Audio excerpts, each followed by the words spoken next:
Welcome to the first episode of this podcast, which focuses on self-management and networking for music artists. Today, we are going to do an introduction with Mike Del Ferro, an international award-winning pianist and world traveler who performed in 117 countries and collaborated with many jazz legends. Mike, to get started, can you tell us where are you from and what is your musical background? I'm from Amsterdam. My father was an opera singer, so I grew up with opera and classical music. I played it for 6 years. I started my first piano lessons when I was 9 years old. And when I was around 15, I discovered jazz, Latin, world music. Then I decided to become a jazz musician because I prefer to create music on the spot rather than always play what's written. I don't want to offend classical music. It's still a big part of my musical collection, and occasionally I flirt with classical projects as well, but I'm really an improviser, and that's what I love to do, and that's what I've been doing ever since I discovered this music.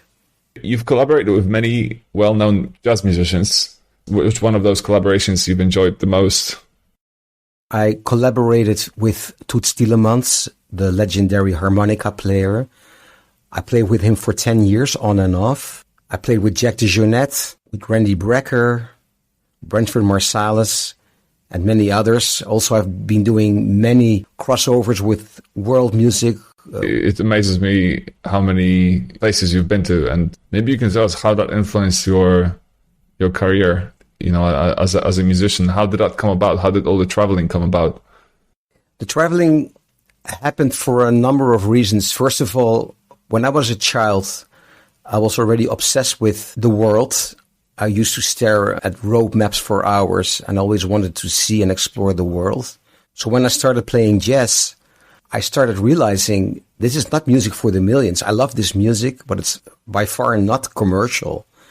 So if I want to make a living out of playing this music, I should not only see the Netherlands as the place to work, but the whole world.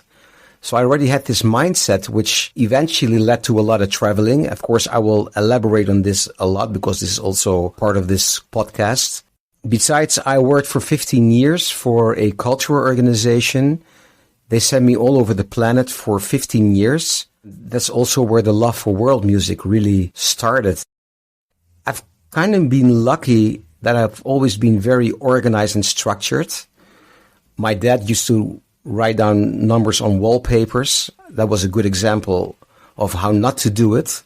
Already at a very young age, I was very conscious with whenever someone gave me a business card, inviting me to play, I would follow up, I would file the business card.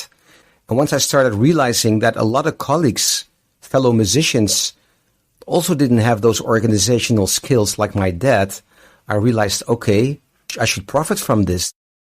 But let me emphasize here, I'm not a businessman who plays piano, but a serious musician who tries to bring the music to the highest possible level. So what kind of topics do you cover on your courses? And also what kind of topics are you going to talk about on this podcast? How to get in touch with the right people and how to get on their radar screen. Another important thing is how to create a database or a contact list which serves you for years. At this point, I have around 20,000 people in my network. And because I've designed the database in a very efficient way, I can always trace people in that database. So this is very important too. I will also talk about how to send emails which actually work using your own templates, so you can reuse them, which saves a lot of time. Because it's so important as an artist to mainly be focused on the music and not too much on the music business. I will talk about how you can create a video when you are on a tight budget. Of course, I'll talk about branding, social media, about money. So where do you sort of do these courses? Is this something that you do online? You do some sessions, webinars of some sort? Or how do you sort of accommodate that? So far, I've been giving these courses mainly at music faculties, conservatories all over the world. Sometimes I do webinars, and I also do private online sessions. Where can we find you online? I'm on all the platforms, both audio and video. So in case you're interested in my music, you can find me there. All the links I'll put in the show notes. Also my email address. So if you have a specific question about any topic you would like me to talk about in this podcast, or inquire for a webinar or a private Zoom session, then please feel free to contact me. Thanks, Mike, and see you in the next episode. Thank you so much.